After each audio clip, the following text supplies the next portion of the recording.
Houses are alive. This is something we know. News from our nerve endings. If we're quiet, if we listen, we can hear houses breathe. Sometimes in the depth of the night, you can even hear them groan, as if they're having a bad dream. A good house cradles and comforts.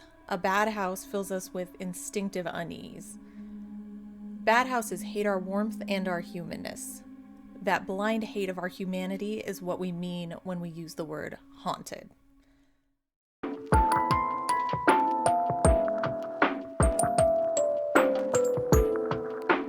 My name is Hollis, and I am still not haunted. Our content is researched and written by N.L. McFarland, and information will be in the description box for all relevant sources and social media. And please like or subscribe if you're enjoying our content. The legend of the Winchester Mystery House is one tailor-made for the silver screen. As the story goes, stricken with grief, Sarah Winchester sought out a medium for advice. This medium instructed her to build a house to either comfort or confuse the souls of all those killed by Winchester rifles, and she would not die until the house finished construction. Is it true, though?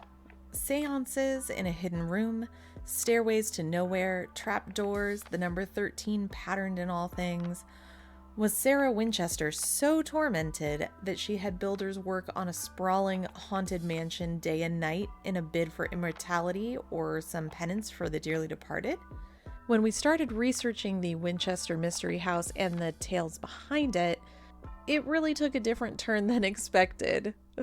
Since 1922, 9 months after the death of Sarah Winchester, the mansion in San Jose, California has been open to tourists.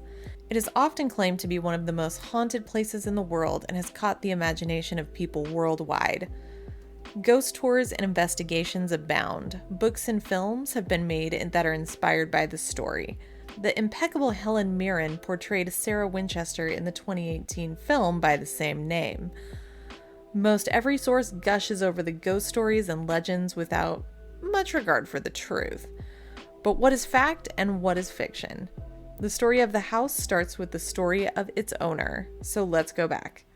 Born Sarah Lockwood Pardee in 1839 in New Haven, Connecticut, to parents Leonard and Sarah, she had 5 sisters and 1 brother. Her eldest sister, also named Sarah, had passed away, so she was called Sally instead after her maternal grandmother. Those that knew her always referred to her as Sally or Aunt Sallie rather than Sarah, and out of respect for the truth of the woman, we will be doing the same. Sally's father was a carpenter who specialized in Victorian design, and he made quite a fortune building this style of house for wealthy associates in New England. As such, there were always craftsmen around to draw Sally's interest, and she showed an early passion for architecture and interior design. Her parents were also incredibly progressive for the time, encouraging their children to live their lives however they wished. The family moved onto the same street as the Winchester family in the 1850s. Sally and William Winchester became friends as children, then began courting and were eventually married in 1862. It is often said that they were well-suited in personality, shy, quiet, and thoughtful. They would take on building projects together, and their relationship was one of mutual love and respect. William was not required to serve in the Civil War that was raging at the time because he was chronically unwell and feeble. It was expected that he would take over his father's clothing business, the Winchester Shirt Factory, as he was the only son of Oliver Winchester. The famed rifle company hadn't been founded yet at that time, though the guns made by its predecessor were widely used by the Union during the war.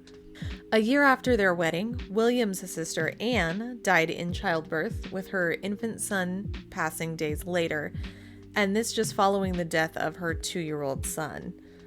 Then Sally became pregnant. Given the recent loss of William's sister, this was a time of much trepidation, as infant mortality in those days was not a good statistic. She gave birth in 1866, and they named their daughter Annie after the sister that William had lost. The baby struggled to keep food down and eventually succumbed to marasmus at only a month old, and they would go on to have no further children. Sallie would watch how her husband and father-in-law managed their businesses, specifically the finances. It was during this time that Oliver Winchester reorganized one of his holdings into the Winchester Repeating Arms Company. She didn't have much to do with the companies directly and instead focused on their real estate portfolio. She and William planned a lavish estate in New Haven and were absolutely in love with it. Construction became a way of coping, and one might say these projects became the substitute for children. In a 10-month span from 1880 to 1881, Sallie was devastated by 3 losses. First, her mother died, followed by William's father, and then William himself finally succumbed to the tuberculosis that he had battled with for so long. Though split between the party's siblings, Sallie received a sizable inheritance from her mother's estate, as well as stock in the Winchester Repeating Arms Company from her husband, which he had only owned for 4 months. Now a widow in her 40s, Sallie decided she did not want to remain in the community of high society wives of New Haven. California was being portrayed as this fantastical location with weather that had supposed health benefits, and be it health reasons or just wanting to get away from all the places that reminded her of the losses she had suffered, surely no one would begrudge her trying to move on with her life. Sallie moved out west with her sisters and bought a 45-acre ranch in the Santa Clara Valley in 1886. She fell in love with the area, and since the property reminded her of Llanada Villa in Basque Spain, she named the property the Llanada Villa. Sallie would also purchase for her sister and brother-in-law a farmhouse now known as the Winchester Merriman House. In 1888, she bought a 140-acre ranch, the majority of which is now downtown Los Altos, California. And in 1903, she paid for her niece's wedding. She bought several homes and properties in Atherton, California, giving one to the newlyweds, and later she would buy them another house because it was closer to the train station. In 1904, she bought a property in Burlingame, north of Coyote Point, but bought a houseboat instead of building a house. It became known as Sarah's Ark because what rich person doesn't have a yacht? Acquiring properties was simply what she did, and she would move between and work on various projects. She was a wealthy woman, one of the richest people of the time, and with progressive ideals, such as doing what she damn well pleased with her time and money. And what she pleased was architecture and interior design. The house of the Llanada Villa was originally a 2-story Victorian farmhouse with 8 rooms. Now, Victorian style, and indeed the demands of the time, were the direct opposite of open concept. Small rooms were easier to close up to either heat with a fireplace or open a window and cool. Adding to this was Sallie's propensity for abandoning an idea if it didn't meet up with her expectations, so she would have additions torn down or added on a whim without an overarching master plan, designing each room individually, which resulted in a rambling maze of smaller rooms. At its peak, the house was said to have nearly 500 rooms and rose 7 stories. When she died, it contained 160 rooms, including 13 bathrooms and 6 kitchens. Each of the second-floor bedrooms had adjoining sitting and sewing rooms. There was a ballroom with a floor patterned in teak, maple, and mahogany. There were German chandeliers, Austrian art glass, Asian furnishings, and French paintings. The house also featured moldings, stencils, and faux finishes on the ceilings, as well as a wall covering known as lincrusta, which had a leather or metal appearance. One room contained a massive brick fireplace flanked by windows with Shakespearean quotes from Richard II and Troilus and Cressida. Though often attributed to Tiffany & Co., it has since been confirmed to have been made by John Malone of the Pacific American Decorative Company. Yet another example of dramatization for the sake of the story. Though impossible to tell the exact number at its peak, the house now contains some 10,000 windows, though even more were purchased and simply put in storage. Many of these have an asymmetric spiderweb pattern that was popular at the time, and the house boasts such technological marvels as electric lights, piped hot water, and an early form of an intercom called an annunciator. The 7-story tower and most of the chimneys were lost in the 1906 earthquake. The entire east wing of the house was destroyed, as well as the third and fourth floors.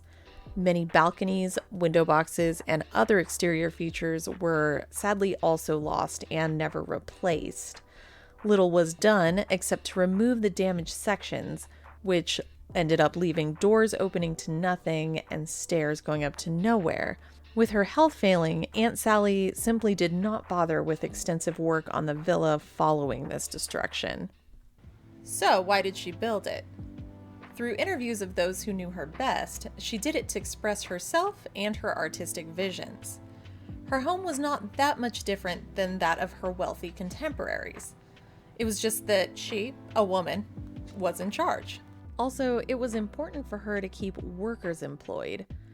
Her presence as a wealthy person in the San Jose area stimulated the local economy.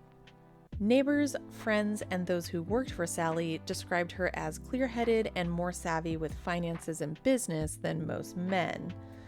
They were appalled by the rumors of a superstitious madwoman and always believed her to be sensible.